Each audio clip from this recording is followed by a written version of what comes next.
10, 9, ignition sequence start.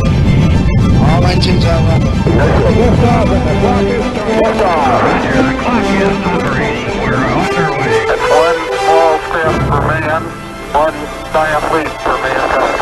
It is a big quadruple leap for us with a half twist into Episode 4, a new Kerbalcast. I find your lack of faith disturbing. I'm your LMP, Lunar Module Pilot, Biff Aldrin, and with me, our CMP, Command Module Pilot, Nostromo. Coming up in today's podcast, We'll talk about your messages in the crew report. We'll have some tips on how to perform orbital rendezvous and docking, an update on IC-3 and other Kerbal news in our mission briefing, another episode of As the Kerbin Turns. And we'll talk about the movie The Right Stuff in our non-Kerbal segment, but I digress. Man, Darth Vader is not a fan. He's really hard to win over. I think the only way we're going to get him on board, we've got to get Natalie Portman on this program. Ooh, question is, though, which Natalie Portman?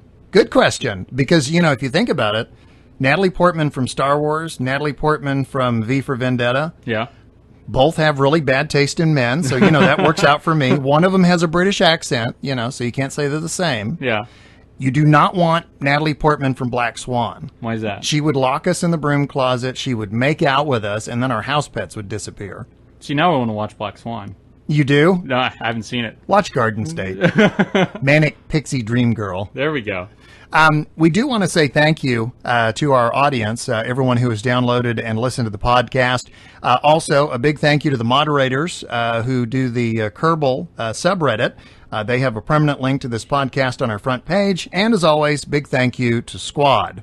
You can also reach us on Twitter at Kerbalcast. And we have our email. That's kerbalpodcast@gmail.com. We certainly welcome your questions, your comments, any story submissions you may have. If you want to record yourself and send us the MP3, we'd love to hear from you. Remember, you can always be part of the conversation. Now, it's time for our progress report. I've been playing the game for about a year. You are past the 1 month mark. How's it going? I am now a Mun landing denier. A Mun landing denier? It didn't happen. It didn't happen. It did not happen. Uh-huh. Yeah. So let me guess. You've been carefully scrutinizing the footage, and you see clear evidence of wind blowing the flag. I am now have online tutorials on foil hat making. I wondered why you were wearing that thing. It's been too long. I haven't been, so it didn't happen. There you go. So I'm back in the Stone Age. Did I tell you about that? Back in the Stone Age? Yeah. So Yabba dabba doo. remember in episode 3 whenever he was saying how often you need the F5 and F9, and I said when I was saying that? Yeah, when Biff was saying it. Okay. And I didn't do it enough. I said that I didn't do it that often because I'd never done anything important in the game yet. Well, I hit a point where I decided I was doing something real. Like I was launching a satellite, and I accidentally, whenever I reverted back to the launch pad and reworked some things, Nostromo's keeping it real. my stages got out of order, and I've done that. yeah, I've done it. I've done it where I launch and my parachutes deploy at the same time.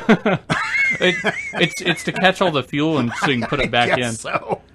Yeah, so I launch it, and one of the stages falls off, something that I hadn't used yet, and so I'm like, oh man, and so I go ahead and I saw auto-saving in the top right corner. It's not the same thing. No. And I hit and held F9. The next thing that loads up is a single, fuel cell, single engine pod, and... Oh, so you went way back. I went way back. I looked up my science, I'd unlocked one thing. So that was apparently the last time I F5'd. Oh, so you went back to a really early. Yeah, that was the last time I hit the save button. So I thought you said you had quick saved. I had quick saved apparently at the very beginning of the game, but I hadn't quick saved since. So did you? Sometimes I hit occasionally if I'm not looking. Yeah. It's like I'll miss the F5 key and hit something different. I think I did hit the F5. I thought I hit the F5 key while whenever I launched that time. So I thought I was reverting there, but I either miskeyed or I thought I did and I didn't. And so I pretty much restarted career mode involuntarily. How far back do you think you went? I had unlocked about 5, 7, somewhere in there, stages of science, and so I was back down to I just gotten mystery goo. So, a real exciting world. So, is there the imprint of a foot on your computer monitor right now? Yeah, it's actually outside. I threw it straight out the window. So you're having to basically rebuild. Yeah, and it's kind of like we talked last time about how you've redone career mode a couple times. Now that I know all the different science that I can get just on Kerbin, it's going to be a lot faster because I can do my EVAs. I can fly to the poles. Get samples on different elevations, and so I'll just do that, and I'll be able to spring through it a whole lot faster. Because the cool thing about if you redid Mario, you got to go through the same. You have to go through the same levels each time, right? And what you learned is going to make you go through them faster, but you're not gonna be able to bypass certain things. With something like Kerbal, you learn skills that even though you don't have those next things yet, you can use them in what you currently have. So, I mean, there are people that said that you could land on the Mun within like the first 1 or 2 stages of technology. Right. So you could, I've seen a screenshot. Somebody put this online before they even had landing legs. They landed on the engine bell. Oh wow! I thought, okay, that was that's rolling the dice. Yeah, I mean, that's pretty chancy. You don't have much to lose when you're that far in. So I guess that's like those 50 sci-fi movies. It was always these giant rocket ships that landed. Yeah, just right on their thrusters. Yeah, right on the thrusters. It's like okay, yeah. You just reduce it enough. That sounded really bad. I landed right on the thruster. Ow! Well, I feel bad for you. Honestly, there's nothing worse than something like that where you go back to quick load and you discover, I'm 2 or 3 hours back. Yeah, like a save file corrupts or something. Yeah. And you're like, well, so much for all that time. Yeah, I mean, as new as I am, I figured most people have suffered mishaps with their rockets. I suffered one with myself. And gee, I've never done that. Yeah, so we've hit the point that I was actually given a task by Biff to see if I could learn how to rendezvous. And I didn't have any docking stuff, and I just went back to the Stone Age in my career file, so I went into the sandbox to try it. And actually going back to the sandbox, now that I know some of the base parts, I can learn things about the other parts from it. And I did try rendezvous. I did my homework. And there's where you put your foot through the monitor. Yeah. I mean, getting into orbit and figuring out that stuff, like, now I could replicate it. I got close to a half of a rendezvous once, maybe. But half a rendezvous? I got halfway to feeling like trying and failing again. It was like about as close as it came. That's hard. Like there's that navigation tool that I'm has still all the, trying to the maneuver node. I'm still at the node. I'm still trying to figure out what a half rendezvous is. It's a pro move. It's only the pro move. Only the most elite. It's the Venus butterfly. Yeah. So yeah, that node, the control node, I'm trying to figure out what that does, and I every time I think I know which one I'm moving to do what, I'm wrong. Yeah. But 3 wrongs make half of a rendezvous right. Oh, now I understand. Yeah, rendezvous right. There we go. Rendezvous right. So a righty wrong.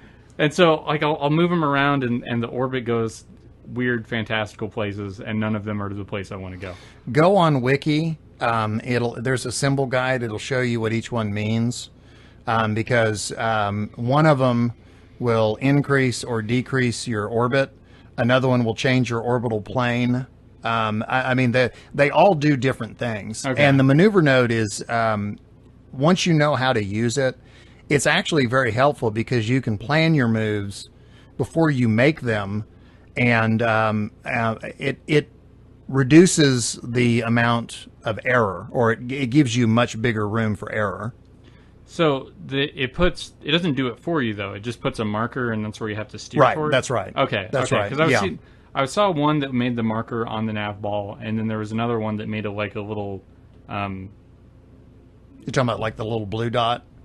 Yeah. There's the blue dot, and it's got the little legs sticking out from it. Yeah, and then there was also that little bar that would appear to the side of the nav ball. Yeah, that's your thrust. That is the length of your thrust. Okay. But Don't laugh. There's a thrust on the left. Yeah, what it is anytime you're going to make a maneuver, The way it works is obviously you've got to have your craft oriented in the direction you want to move, and that's what the little blue dot on the nav ball, which by the way I sometimes call it an 8-ball. So if I say 8-ball, I mean nav ball. But the little blue, the dot with the legs, the blue dot with the legs, that is the direction that you need to have your craft oriented to. Okay. That's the direction you need to be pointing. Okay. Below that, you're going to see a countdown timer, and that tells you the time to the point where you're supposed to make your maneuver. And then to the right of the nav ball is a little kind of curve there. That's your delta V. That's your thrust. Okay. And that will tell you the length of the burn that you need to make. And if it's a short burn, like a couple of seconds, it's a good idea. You know, you can get right to the point of the maneuver. If it's a long burn, like let's say it's a 30-second burn, and it'll tell you down there at the bottom what it is. Yeah. Typically, it's a good idea to, when you're down to 15 seconds, start your burn at that point. So you want to do half your burn before you get to the node, and then the other half after. And if you'll watch, as your delta V, as that indicator reaches the very bottom, the blue dot on the nav ball will actually start to move away from you. It'll usually, shoot up and off of the nav ball. Okay. But that's the way the maneuver node works. But again, I recommend strongly go to the wiki and look up the symbols, because each one does something different. Okay.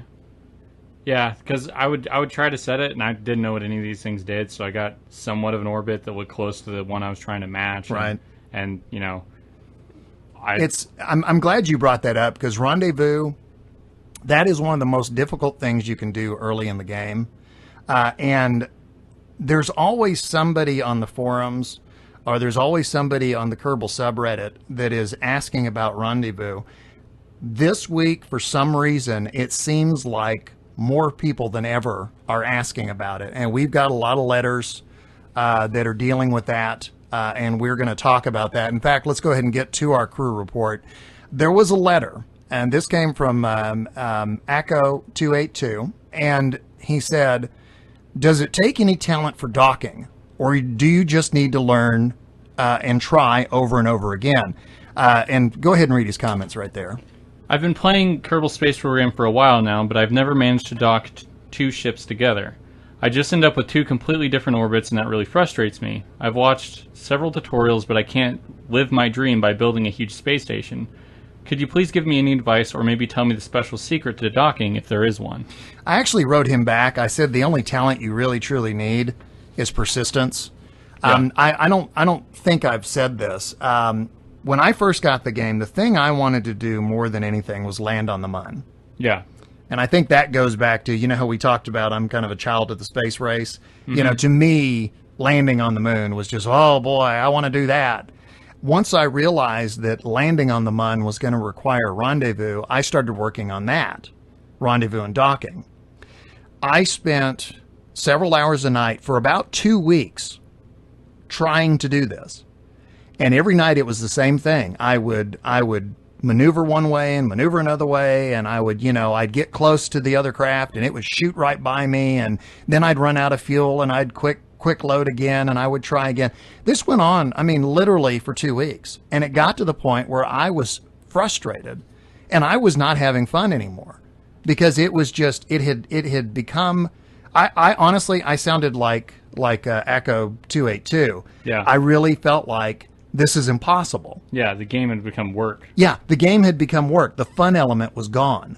And it was just kind of like, how there are some games where there's like the big bad boss that you just cannot get past. Yeah. You can't get back to the part that you enjoy because you have to get through some guy that's got, 400 lives and, 6,000 health points, and, you've got a pop gun and 1 health point.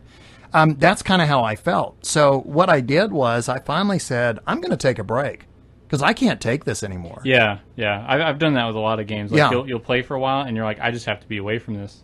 What's nice is I think that when you're trying to solve a problem, even when you're not playing the game, because I took about a 2-week break, I think that entire time something in the back of my mind was still working on it. Yeah. Was still kind of just chewing on it. Yeah, because you'll come back to it, and it's like, it doesn't seem as hard as it was. Yeah, you've heard that expression, sleep on it. You know, Yeah. it's the same basic concept. Well, about 2 weeks go by, and it was, I think it was late on a Friday, and it was just kind of one of those, what the heck, I'm going to try it. And I reloaded the game, and I think I rendezvoused just almost immediately. And of course, then there was like 2 weeks of, how did I do that? How did I do that? You know, it's like I did it once by dumb luck. Yeah, it's just a very daunting thing. Like, I didn't even put that on my radar of like, oh, that'll be one of the hard things to do. It's like, oh no, landing on things, that's hard. What I thought was cool, and you can tell I've been haunting the Kerbal subreddit this week. Yeah. In response to that, the earlier one where the person said that, I'm trying and I just can't do this. Somebody wrote, it was Unistrut that wrote this, and then AutoWikibot followed up with a link. Actually, they both had a link, but they pointed out that the first time the U.S. space program, Gemini 4, attempted a space rendezvous, they couldn't do it either. And this is a quote. This is a direct quote from the Wiki article. It says, NASA engineers had not yet worked out the idiosyncrasies of orbital mechanics involved in rendezvous, which are counterintuitive. What tickled me about that was when you were trying to rendezvous, you were texting me. And I texted you back and I said, this is very difficult because a lot of what you have to do seems counterintuitive. And here it is in a wiki article, almost word for word what I said. Yeah, anytime I tried it, everything just got worse. I was like, okay, I'm supposed to just thrust this way. No. Well, let me say this about rendezvous. And this is, I'm telling you what works best for me. Okay. I said right at the front, episode 1, I'm a mid-level player. Whenever I tell you something, it is what's best for me at this point. A year from now, I may have a completely different perspective because I'm still learning. First of all, the nav ball, it really is your friend. You want to wait until the other craft is about, think of the globe in quarters, okay? And you want to wait until the other craft is about 1/4 away from you. Go ahead and launch into orbit, follow the same steps you did, and try and match as closely as possible the orbital plane, and not quite the height, but the orbital plane of the previous orbit. Now, this is where it gets counterintuitive. To speed up, you have to slow down. To slow down, you have to speed up. Okay? So, if the craft that you're trying to dock with is behind you and you need to have it catch up with you, then what you have to do is speed up to increase your altitude so that you're in a higher altitude than it is. That means that relative to the other craft, you're actually moving slower. And the other craft, I know, your face just furrowed. So it can pass you, or? Well, remember, we're talking, this is all relative. Okay. Because the orbit at the lower altitude is actually, it's actually covering less distance. Even though it's moving slower than you are, relative to you, it's moving faster. Does that make sense? I think so. It's like, for example, race car drivers. You know how the one who's got the inside track is going faster? Yeah, because he's making shorter laps. Right. That's exactly right. Same thing with orbits. Like a racetrack, somebody who's driving on the inside lane versus somebody who's on the far outside lane. Even if they're going the same speed, one is going to outpace the other. Okay. Same thing with orbit. If the craft is behind you and you need it to catch up to you, you need to be above it. If the craft is in front of you and you need to catch up to it, consequently, you need to be in a lower orbit. The other thing I will tell you, and I will leave it at this because I don't want this to get too long-winded, but the other thing I will tell you, part of the reason that it took me so long to learn rendezvous is that when you set the other craft as your target, you get another indicator on your nav ball. It's basically a pink bullseye. Yeah. Okay. You have to, in a sense, ignore that. The yellow circle is your direction of motion. If you're trying to rendezvous and dock what you're trying to do is you're trying to line up the yellow circle with the center of the pink bullseye. Huh. Did I just completely lose? Well, I'm going to have to go back and listen to this. I'm going to go back and review it whenever I have things to do these things I think with. I might have lost myself. But yeah, I mean, no, it makes sense. Yeah. It's not stuff I'm doing yet, but Yeah. I really think that, like, I probably would have made all those mistakes. Like, okay, Well, it's so counterintuitive. yeah, it's like, oh, that's where the thing is. I head toward the thing. Yeah. You're like, that's just like the base thought of it. That's the way it works on Earth. Yeah. If point A is over there and I'm standing on point B, I'm going to try and make a straight line between, Yeah, you accelerate toward it. Right. That's not necessarily how it works in orbital. Yeah, because you're already moving. Right. When you're orbiting. So Yeah. it's like that. Now I just need to correct the involuntary movement that I'm going through. And that's where you get into this crazy speed up to slow down and slow, and that's where you get into that stuff. And it doesn't seem to make much sense until you get a feel for it. Yeah.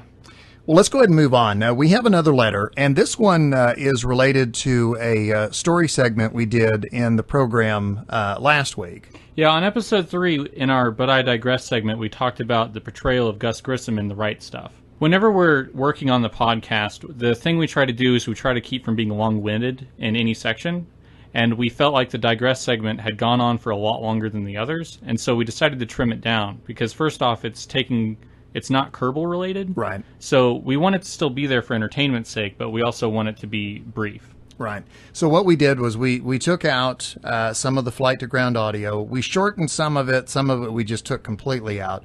And also there was an epilogue that we talked a little bit past The Right Stuff. And at that point we felt like we had just gone on too long, so we went ahead and took it out.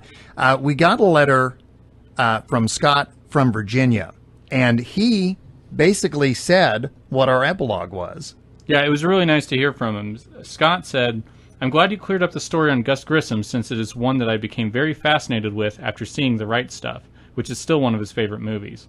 However, I was wondering if you were aware that the unfortunate incident with the hatch on Liberty Bell 7 was indirectly responsible for Grissom's premature demise. After having investigated the incident and concluding that Grissom was not responsible for the hatch blowing, the NASA engineers decided to redesign the hatch for the Apollo program by removing the bolts, changing it to be inward opening in order to prevent the Liberty Bell incident from repeating while in the vacuum of space. As I'm sure you know, Gus Grissom was tragically killed during a test of the Apollo 1 command capsule, along with fellow astronauts Ed White and Roger Chaffee. As pointed out in the second episode of HBO's excellent docudrama series From the Earth to the Moon, if they hadn't removed the explosive bolts from the hatch design following the Liberty Bell 7 incident, the 3 astronauts may have lived." Now, see, I am glad that he wrote that in, because that is, honestly, that is more succinct and to the point than what we were talking about last week. Yeah. And it's actually shorter. Yeah. Yeah, we... If we did the podcast uncut, Yeah. you would probably get, an extra 30 minutes of unnecessary details. Right. And probably an extra hour of not very good jokes. Right. And us laughing at him, too. Yeah.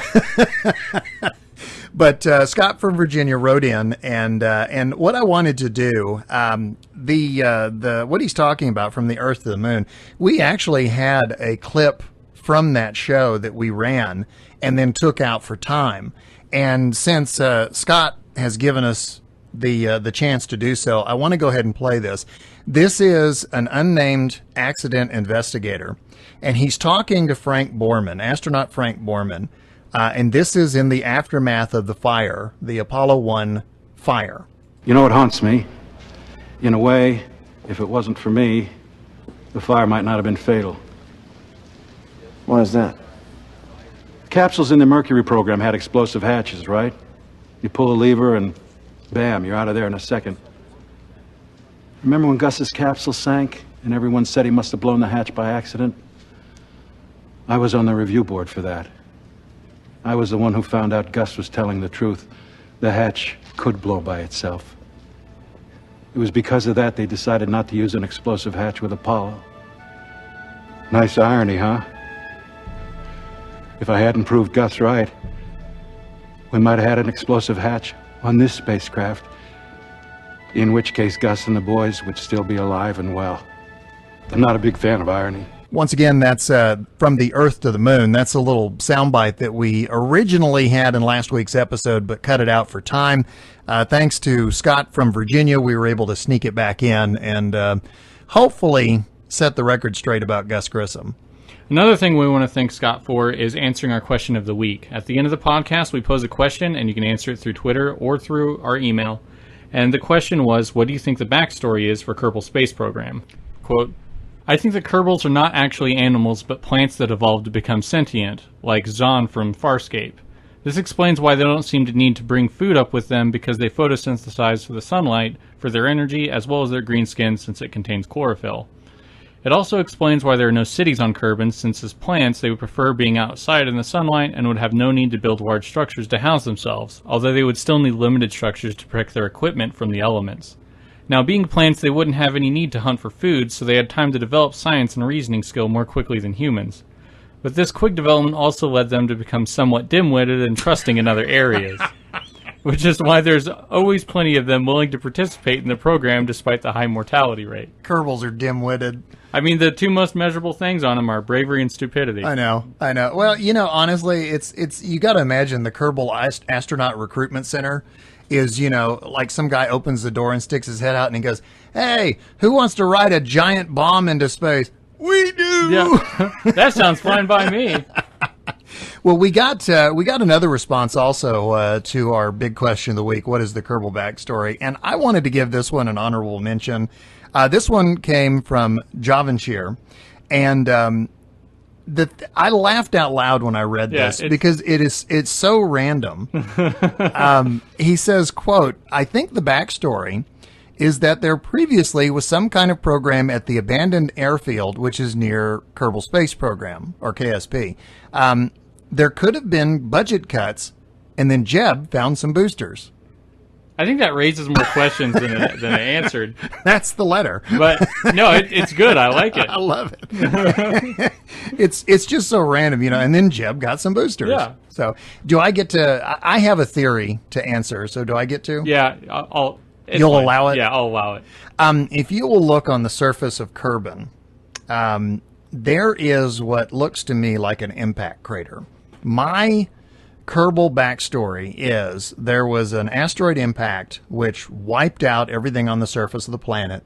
There were some survivors that managed to get underground, and they have survived until the planet became livable again.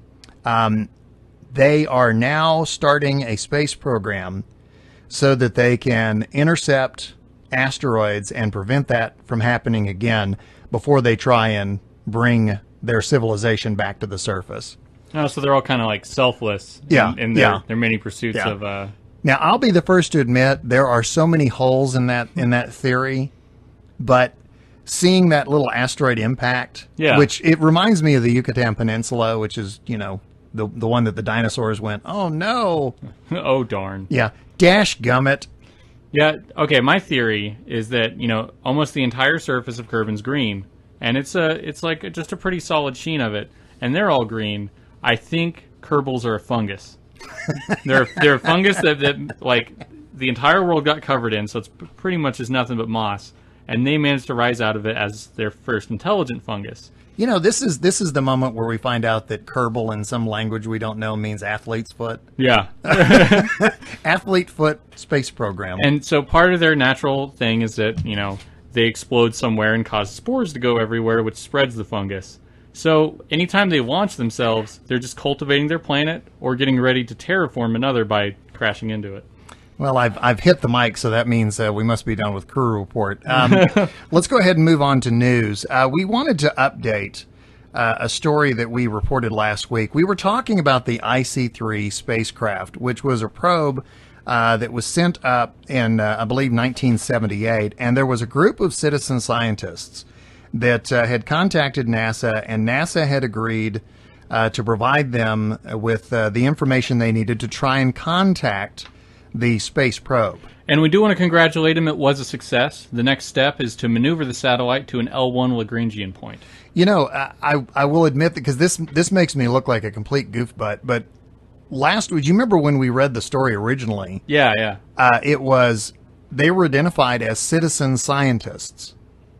And I knew this could not possibly be right, but I took it, my mind, I imagined it to the most ridiculous extreme. I had this idea that these were like two middle-aged guys, you know, like Earl and Bill, working out of their garage, and they had like a home TV satellite dish in their backyard that they had jury-rigged with, you know, solder and tinfoil and silver tape. Yeah, and duct tape. and they had, you know, like PCs and ham radios, and that's how they were going to do it.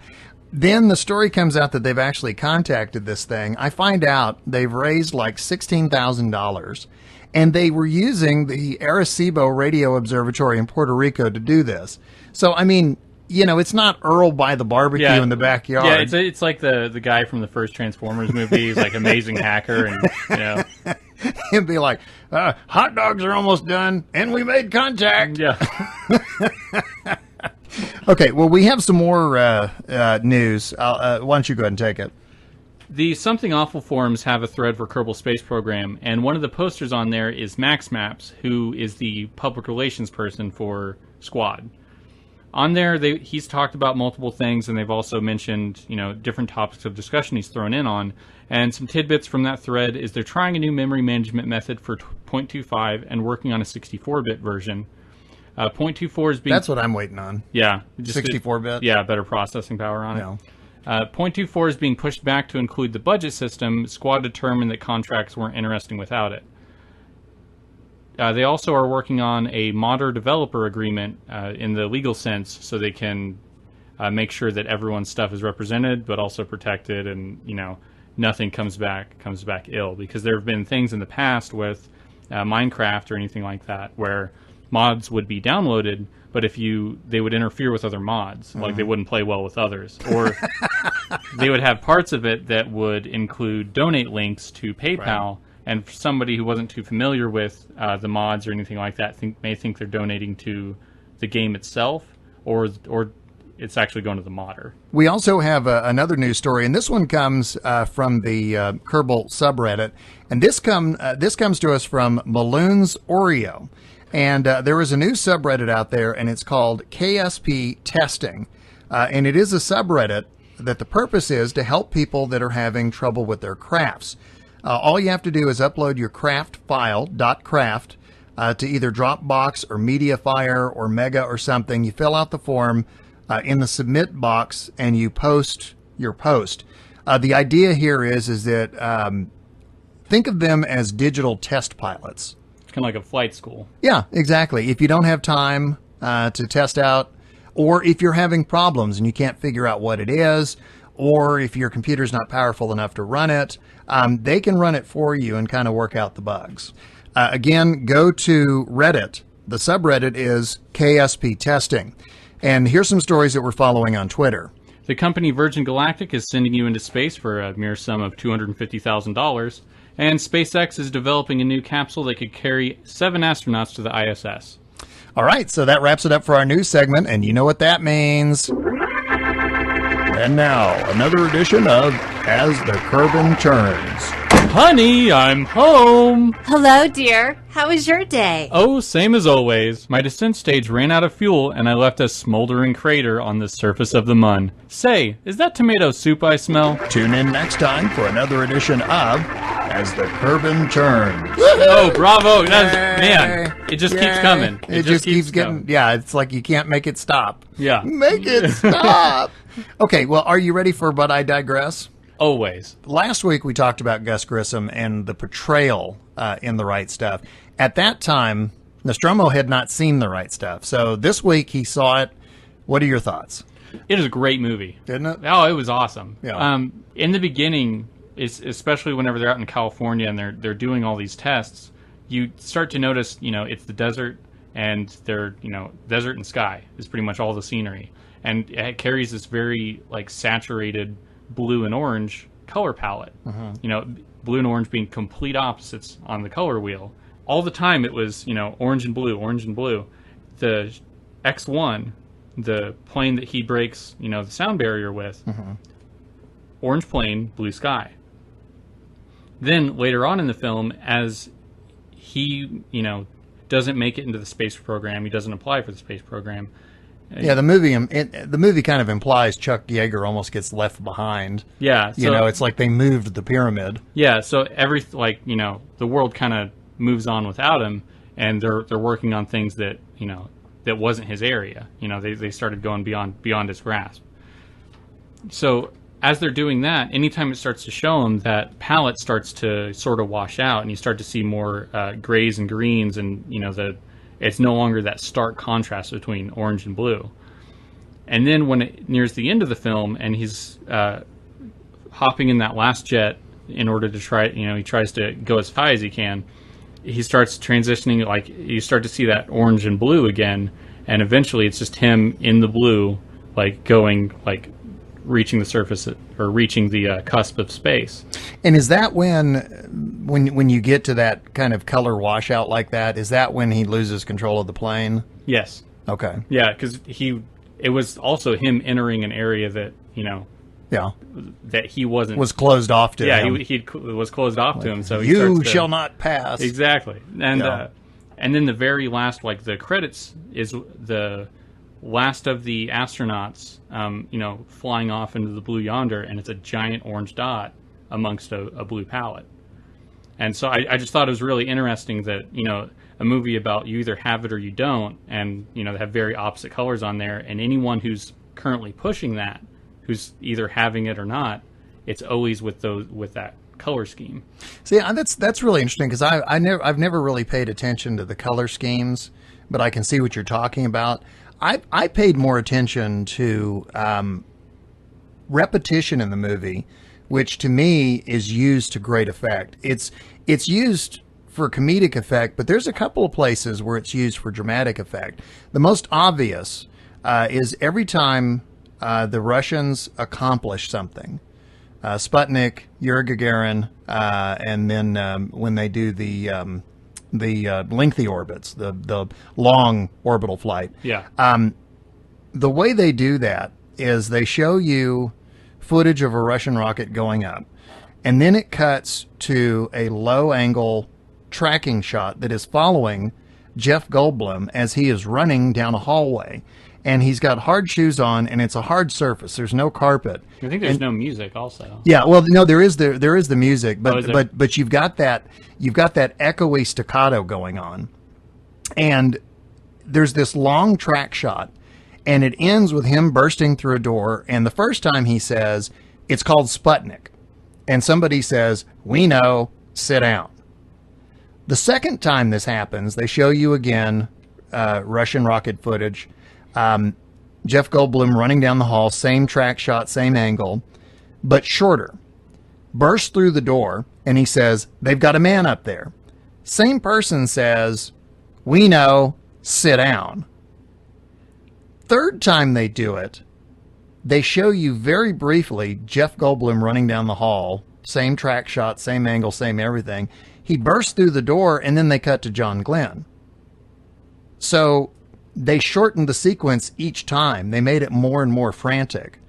And by the time you get to that third one, it is also purely visual. There's no dialogue to it. And I think that it's a neat visual trick, but I also think it conveys that mounting sense of urgency. And I also love the comedic side of it. Jeff Goldblum and Harry Shearer have some great moments where they're constantly disagreeing about, the guy on the left is Yuri Gagarin. No, it's the guy on the right. And, they're mixing up their suit jackets. And, I mean, there's just constant comedy. Chuck Yeager, "Hey, Ridley, got some Beemans?" Yeah. Well, I might got me a stick. I'll get you back. Yeah. Well, loan me some, will you? I'll pay you back later. Fire enough. Which, and I told you this before, that guy is the narrator. He's the opening and closing narration of the movie. Yeah. Ridley. "There's a demon lives out in the thin air. I want to ask you, there's a couple of artistic touches in there that I would like to ask you about. Number one, what do you think of the guy in the black suit that seemed to be always in the background in the movie?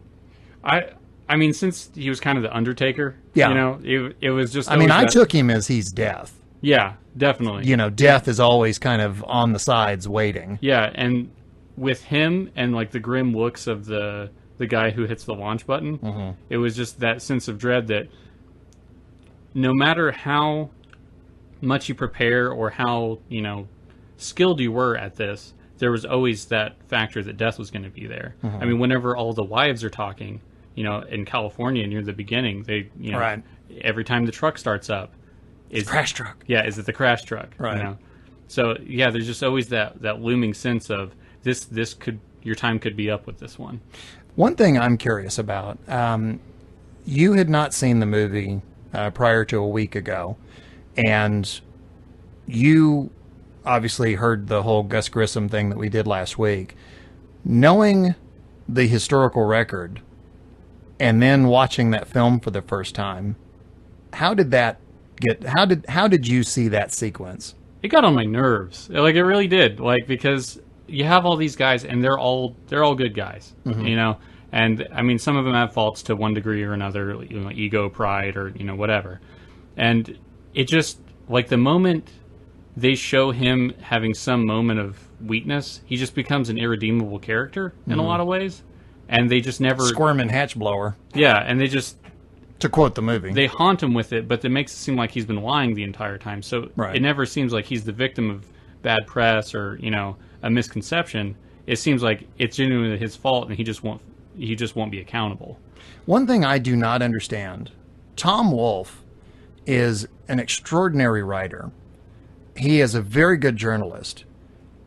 How he could write a book many years after the fact, after NASA had cleared Gus Grissom, after the Apollo 1 fire, after all of that, how he could write a book and not mention that, I don't understand. Yeah, if he wouldn't have been cleared, NASA wouldn't have taken him up again. Right. You know, if they're like, you know, if he's had any sort of panic to him, they're like, oh, let's send him up in another thing and we'll just have two guys watch him. Right. Well, I guess that pretty much wraps it up for our But I Digress, and wraps it up for our podcast as well. But before we leave you, we do want to ask another big question and have you answer it. Kerbal Space Program recently moved their mods from Kerbal Spaceport over to Curse.com. We want to know how the transition was and what are the pros and cons of that switch. Do you like Curse better than Spaceport? Do you miss Spaceport? Is it easier to find mods? Is it easier to download them? Please let us know. You can get us on our email address. It's kerbalpodcast@gmail.com. You can also follow us on our Twitter feed at Kerbalcast. And also, we do want to thank a couple of folks. First of all, the folks at Squad, number one, loving your game, having a lot of fun with it. Want to thank everyone who's downloaded the podcast and listened to it.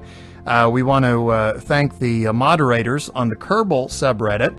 And as far as our music goes, we want to thank Professor Soap. You can find him facebook.com/Professor Soap.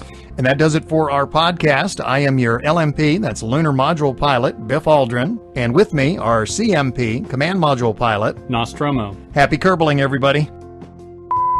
Oh, same as always. My descent. Oh, same as always. My descent. You can follow us on Twitter at Kerbalcast, and crap. Oh boy, we're off to a bad start. Another episode of As the Kerbin Turns. I blew it. We're supposed to say that at the same time, right? Everything's hectic in here. We're all just yelling. I can't work under these conditions. I don't know what's going on anymore.